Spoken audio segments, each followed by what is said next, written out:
everyone. Assalamualaikum warahmatullahi wabarakatuh and good day. My name is Sarah M. Derico, coming from the Group 4, a Level 1 Bachelor of Science in Nursing student. And for today's video, we're going to learn more about Idea of Good by Plato. Before we move on to the actual discussion, let's all first know more about Plato. Plato's real name is Aristocles, and Plato is just a stage name that is used to define the broadness of his ideas. Another thing is that Plato is an Athenian philosopher during the classical period in ancient Greece, and he is also one of the philosophers that influences us. That's why their ideas are now being studied like we are doing today. Next is that Plato is the founder of the Platonist school, given by its name. Platonist school, it focuses more about Plato's ideas.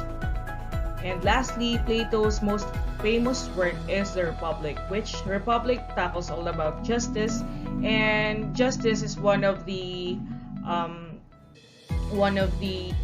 forte of Plato's work. So moving on to the Plato's form of the good or idea of the good. Mind you that Plato's form of the good is the same as the idea of the good, and we are going to use this chart so that we are able to understand more about it, and we visualize the things or the terminologies that are going to used in this presentation. So Plato's idea of good is at the very top of the hierarchy in Plato's theory of forms, which means it is above all. So if we are going to define the idea of good in one word, we are able to use the word transcendent. So what do we mean by transcendent? Transcendent only means above and beyond everything. So it is the important part to notice. So which means when it is above and beyond everything, it also means it is within everything. So moving on, Plato stated that every form is a perfect idea. As you can see there, word that is perfect idea that is written in a particular horse. So this particular horse is an example that Plato gave us to be able to learn or to know more about this idea of good. So moving on to the next slide is that this particular horse participates in the form of the horse, which is the form of the horse is made with perfection, given that again every form is a perfect idea, which participates also in the form of the good. So with this given example, it shows us how forms and form of the good correlate to each other, or how forms and idea of the good correlate to each other. Given that example, therefore, all particulars in all forms are ultimately contingent, which means dependent on the form of the good that creates an analogy or comparison to the light of the sun. So as you can see, there are two sun here, which is the form of good and the light of the sun. So with the given fact that every form is contingent to the idea of the good, the light of the sun can be compared to the form of good to be able for us to understand more. And using the sun or light of the sun as a symbolization to the form of the good, it has two ways to the form has two ways to be contingent to the idea of the good. So using the light of the sun, it is dependent in two ways, creating an analogy of form of the good in the light of the sun in our visible world. He says that like the sun, which is the course or the author whose light to make visible things to be seen in the visible world, the form of the good allows the rational part of us, which is our soul, to understand and grasp the idea of the truth. And we have this slide that can be seen here. So this slide only define the two ways that the forms are contingent to the idea of the good. So first is that understanding by the means of seeing. So how do we understand by means of seeing? Again, using a rational part of ourselves, which is the soul, we are able to see and grasp the idea and understood the truth. And since they're always the opposite, direct opposite to that light of sun, the thing that symbolizes for the opposite of the light of sun is the darkness, which is the darkness symbolizes for the opinions or reasoning part of ourselves. And opinions are the different types of white lies to be able that is used to be able for us to validate the opinions that we want to give or we want to know to the audiences. So even though it has white lies, a person has the capability to give it so that his or her idea or opinions will be valid. So another thing is that the other way for the forms to be contingent of the idea of good is the existence, or by the means or by the process of growth. So how do we define, or how can we define this, or how do we explain this thing? So when we are able to understand things from the light of the sun or the idea of good, we also be aware for the existence of that certain form or that certain idea. Given that the light of the sun gave us the ability to see, it also has the ability to give knowledge to about that certain idea or that certain form by the means of growth. So another thing is that to simplify all things and to simplify the symbolization or the comparison of light of the sun to form of the good, as the good is in the intangible region to reason and object of reason, so is the sun in the visible world to vision and the object of vision. What do we mean by intelligible region? Intelligible region is the rational part of our soul, which give us the ability to know the object of reason and the object of truth also, which means it only is equivalent to the visible world as to the vision of the or and the object of the vision. So next is that after using the light of sun to symbolize the form of good, Plato also has stated two quotes or two phrases that can give us the ability to grasp the idea of good by the means of comparing it to the light of sun, and that is the gives knowing to the knower and the cause of all. So I made use of zooming it in so that we are able to visualize it more properly and to give emphasis to the quotes that is given by Plato. And the first quote is gives knowing to the knower. If we are going to read it once or twice, we are able to understand it more. But if we read it only once, it will really be confusing given that the two words have the same first syllable, which is no. So kung babasahin natin siya, talagang medyo nakakalito. But for us to be able to understand it, it has a definition of course of knowledge and the cause of everything. Although that definition is still be confusing, I am able to understand it and give you the meaning of that, which only means that it is the reason why, or it is the source of information to those who seek for the information, such as researchers and us students.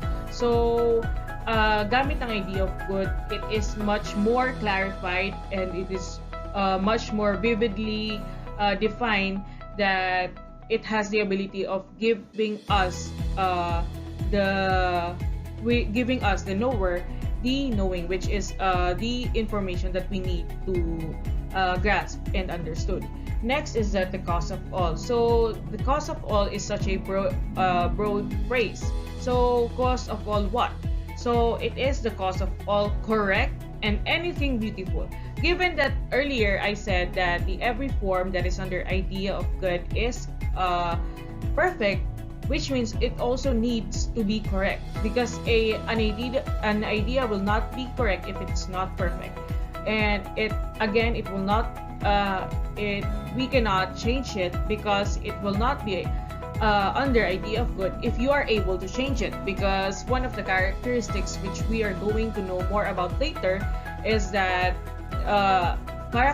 one of the characteristics of idea of good is not changeable, or it's not corruptible. And anything beautiful, what do we mean by that? Since we are tackling all about idea of good, it needs to be beautiful, or beautiful is a broad term for correct, perfect, and beautiful is which means good in a broad term. So good with the sense of that it is beautiful. And beautiful, good, correct are all words or synonyms to each other. And for the next is we're going to tackle more about the characteristics and the standards of idea of good. So first, we're going to tackle about the characteristics of idea of good. As we can see earlier by the shown diagram or chart that I've shown you, is that the form of good, the characteristics of idea of good, is really on the side of the terminologies of form of good, which means it gives us the idea that it is the characteristics of idea of good, or it is a part of definition of idea of good. So first characteristic is that it is eternal. What do we mean by eternal? Eternal means it does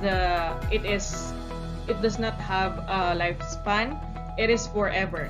It does not have an ending. So because given the fact that idea of good is not depending or contingent to anything else, that gives us the idea for it to be eternal. Because when you are not depending on something, it means that you only depend on yourself. So since you are only depending on yourself or itself, idea of good itself, it does not have the possibility of having a lifespan, given that being eternal is what gives the idea of good a character for it to be dependable, or for it to be contingent, for the forms for it to be contingent to the idea of good. So I am going to give you an example of the real meaning of eternal to be correlated to the idea of good. So imagine we are a student and we are depending on our laptops, given that we don't have any mobile gadgets but laptop only.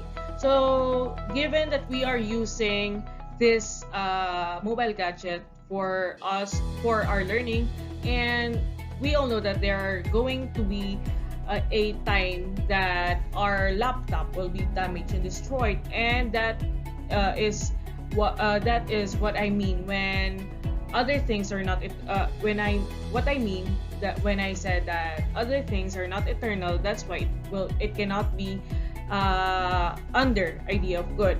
What eternal is that the information and the ideas that we get from our school or academics using this laptop, although the part that is eternal by that process or relationship is our ideas that we get from this mobile gadget, such as our lessons or discussions that we are able to know, or we are able to visualize with the use of this laptop.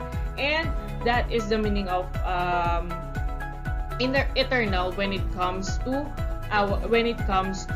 application for us as a student.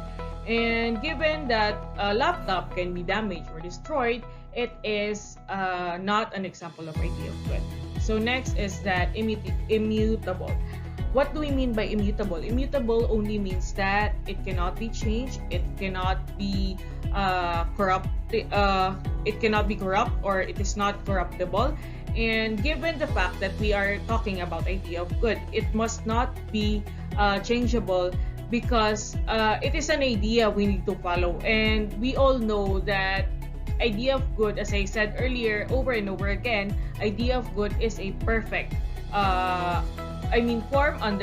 forms under idea of good is has the perfect idea, which means it doesn't need for any changes, because it's already a perfect idea.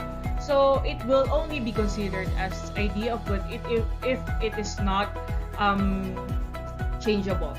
Next is that, again, as I said earlier, perfect. It is perfect given that forms under idea of good is or gives us the perfect idea. So these characteristics of idea of good correlate also to each other. Since it is, for example, since it is perfect, it does not need to change, so it is immutable. So since it is immutable or unchangeable, it means it is eternal, given that it does not need any changes and does not depend on anything for its existence. So next slide is we're going to learn more about the standards of idea of good. So given that idea of good is perfect, given that it is immutable, eternal, and it has to have standards so that it can be called ideas of good. Next is that it is non-physical. Non-physical, which means it is not tangible. You cannot touch it, and because of you cannot touch it or you cannot change it by your five senses, it only means that it will be immutable, as I said earlier, and because Plato also said that ideas are thought and not seen, or else it will be nonsensible. What do we mean by nonsensible? It cannot be used in every way or in every situation that needed to be used. So given that it is non-physical, we cannot change it, which we can correlate to the term immutable. So next is that transcendent. It is a word that defines idea of good. Transcendent, which means it is above all or beyond all. And it also has the capability, since it is on the top of all, it can be within all of the forms that is under idea of good. Next is that goodness itself. Since we are talking about idea of good, which it only gave us the idea that it has the characteristics of, or the standards to be good, which means it has goodness itself. So hindi naman natin pwedeng pag-aralan ang good idea of good with the form that is under it that is bad, like opinions or lies or white lies. We cannot use that form if we are going to talk about idea of good. Next is that necessary. What do we mean by necessary? Necessary means it is needed. So given that there are forms that are, all of the forms are contingent to the idea of good, it means it is necessary. And kinakailangan siya upang magkaroon ng bagay na dinedependehan yung mga forms na pwedeng ma-under sa idea of good. So since it is necessary, it also is connected to the fact that idea of good does not depend on anything else but itself. So since it does not depend on anything else as itself, it has the ability to be necessary to all forms that is under it, because it is, as we said earlier, it is eternal. So kumbaga necessity siya sa mga forms na under sa kanya. So for the next one, this is the purpose why Plato writes the idea of good. Plato writes that the idea of good is the origin of knowledge, although it is not knowledge itself. And from the good, things that are just and true gain their usefulness and value. So since idea of good is what the form is contingent to itself, it means it is not the or knowledge itself, but the forms under idea of good is the knowledge that we are able to learn. But given that it is not the knowledge itself, it is only, or it is the fact that is the origin of the knowledge. Kumbaga, ito yung nagiging reason, or siya yung nagiging source of information that we are able to grasp and understand. Another thing is that, again, the good things are just improving their usefulness and value. Given that it is a idea of good, it gave us the ability for the purpose of its usefulness and value. And given that it is just and true, it gives us the idea again to know the significance of the things that are just and true, kasi nakikita natin yung mga possible functions nila and possible things that for it to be useful. So for our last slide, so this is connected to it being non-physical, as this form cannot be perceived by human senses.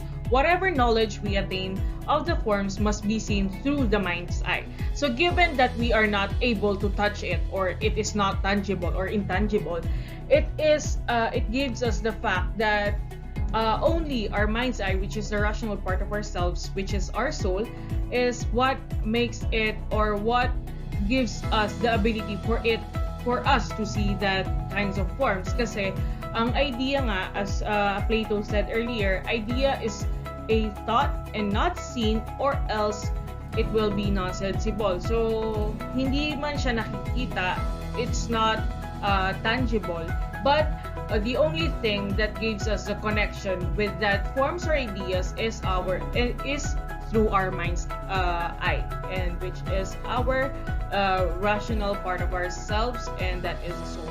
And I think that's all for this discussion about Plato's idea of good, and thank you for watching.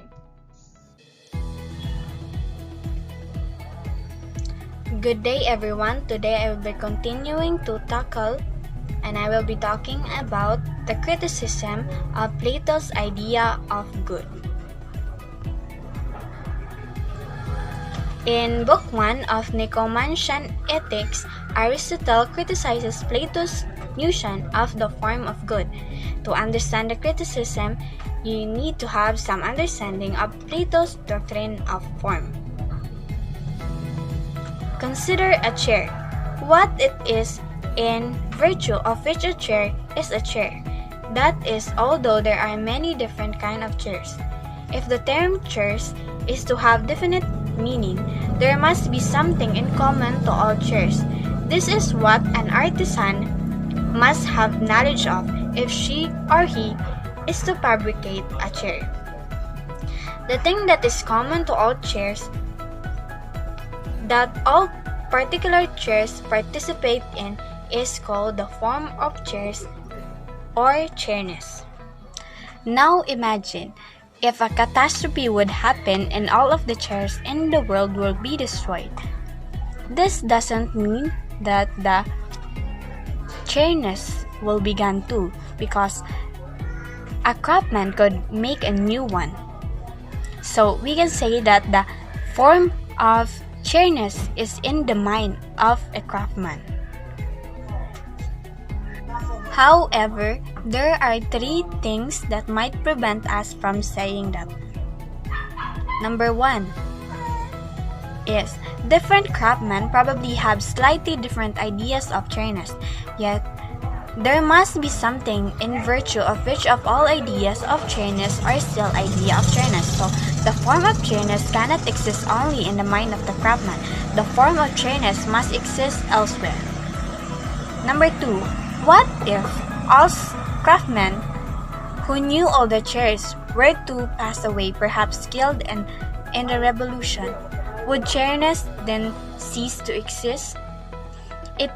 It would, if the form of chairness exists in the mind of craftsmen only. However, would it not be possible for someone to come along years later, counter-revolutionary, and invent a chair? For this to be possible, the form of chair must exist somewhere apart from any particular chair and apart from any person's idea of a chair. Number 3. The trouble with chairs and individual people's idea of chair is that they exist in world of becoming. That is, a specific chair that are made of wood, steel, and naugahyde, and so on, come into and pass out of existence. They can be destroyed. The same is true of the idea of chair that people have, because they can be destroyed. They are less perfect than the form of chair, which does not come into or pass out of existence, so the form of chairness cannot exist in the world of coming. Rather, it exists in the world of pure being, a world that is more perfect than the material world.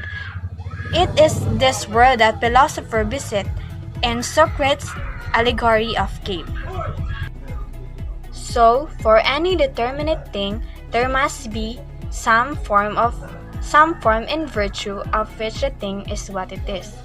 The form is separate from any particular instance of it. The form isn't in any particular chair. The form is separated for any individual's mental image of it.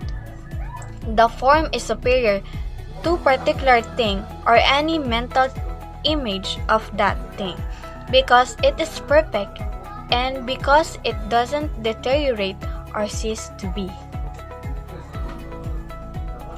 Aristotle's criticism. Aristotle argued that the study of the form of the good, if it were separated and not part of this world, would be useless for action, since what we want to know is a specific thing that are good. So Aristotle thinks that the form of good, at least Plato's version, is irrelevant to ethics because according to Plato's doctrine, it is disconnected from human action and experience. Aristotle thus considered Plato's point that the form, even a separate human experience, could work as a guide or ideal to pursue.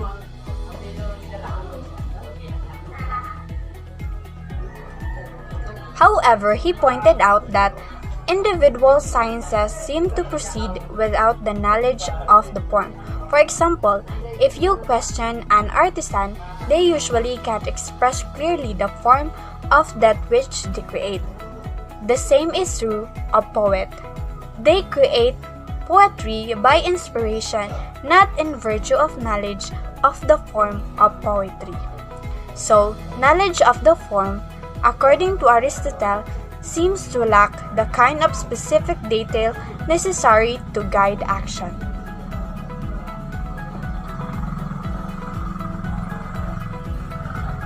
Assalamualaikum warahmatullahi ta'ala wabarakatuh. My name is Aliyazer Apolentisima Carim, and what I'm going to report is about the Neoplatonic philosophy or the Neoplatonism.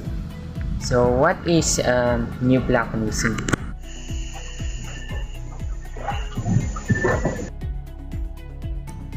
Neoplatonism is a form of idealistic monism.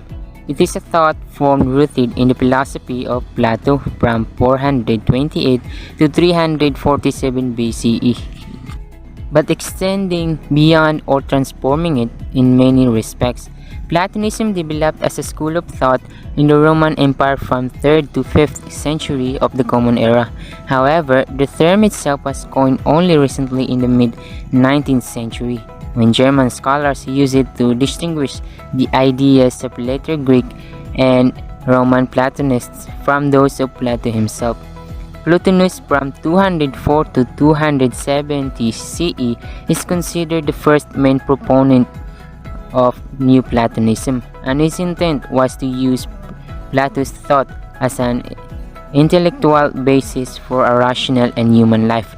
Plotinus taught the existence of an ineffable and transcendent one which exists in it of itself and transcends all categories of beings, and thus no attributes can be placed on the one which is also the good in itself.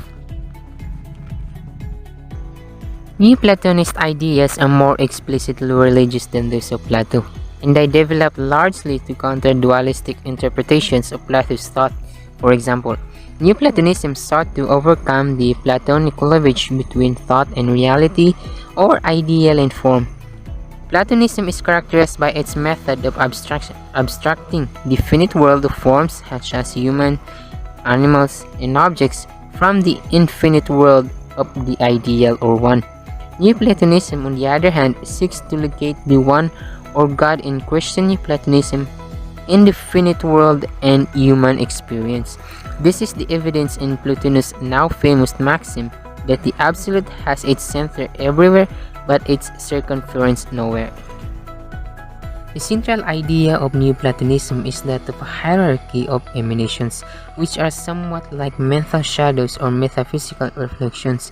Each layer of emanations represents a further step away from the fundamental substance of reality.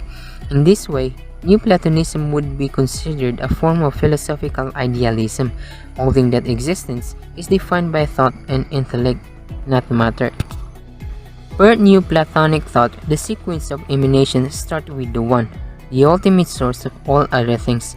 This source is so basic that it is beyond being and is not properly called by any names or associated with any personality or mind. According to Neoplatonism, the One emanates a single being or a pure intellect which is identical in image to the One, but is not the same entity.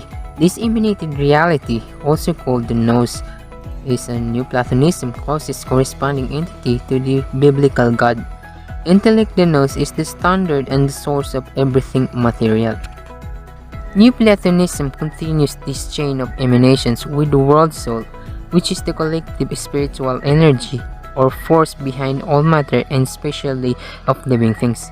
This is similar to Eastern concepts such as chi or ki, and related to pantheistic philosophies such as of those Spinoza. After the world soul comes the material world. Matter, according to this approach, is neither good nor evil in and of itself. The process of creation is not so much as the One creates, but rather out of the One emanated its own essence, as the rest of the universe as a sequence of lesser beings. Human beings per Neoplatonism are ultimately emanations of the One or the Source, and this is where our life force returns upon death. This implies both that soul pre-exists life on earth, in a sense, and that they will experience some kind of life after death. In Neoplatonism, this is a form of reincarnation. Soul that lived in better harmony with the world soul will return to a higher level of the emanations. Those that did not will descend back into the material, sufficiently harmonized soul fully emerge with the One and are no longer reincarnated.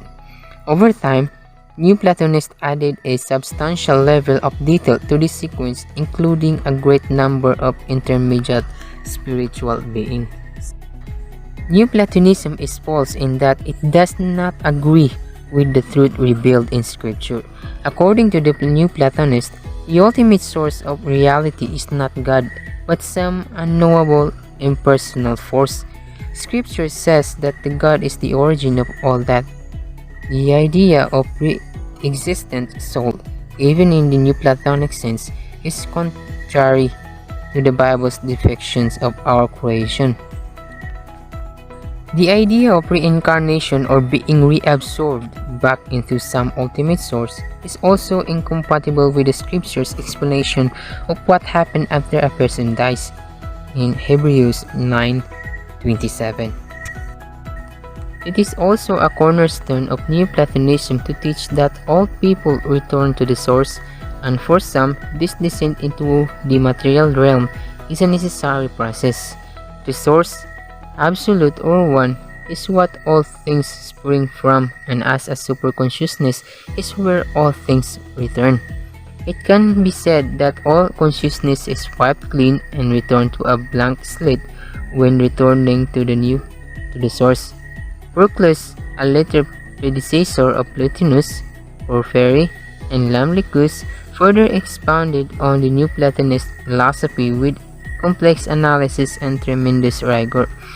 He viewed this process of descent from the Divine One and return as the process of originating from an ambiguous unity, then entering a realm of multiplicity, then completing a unity that is the substantial manifestation of the One. Thus, the function of the contemplation to be the process of uniting with the greater unity and higher level of nous and eventually with the One.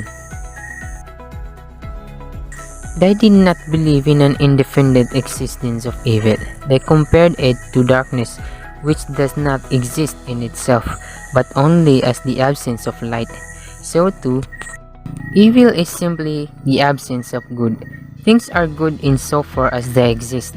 They are evil only insofar as they are imperfect, lacking some good that they should have. Where the individual descends into the material realm, some, like Plotinus, held that the forgetfulness of the divine origin in the One results in evil. The ascent of the soul to the One becomes possible by cultivating the divine potentialities that exist in the deepest center of the human soul. This concept is parallel to later mystical concepts such as the spark of the soul or the scintilla animae, apex of the soul or assis affixmentis, and castle of the soul or arcamentes. So that is the Neoplatonic philosophy or the Neoplatonism. And that's all, and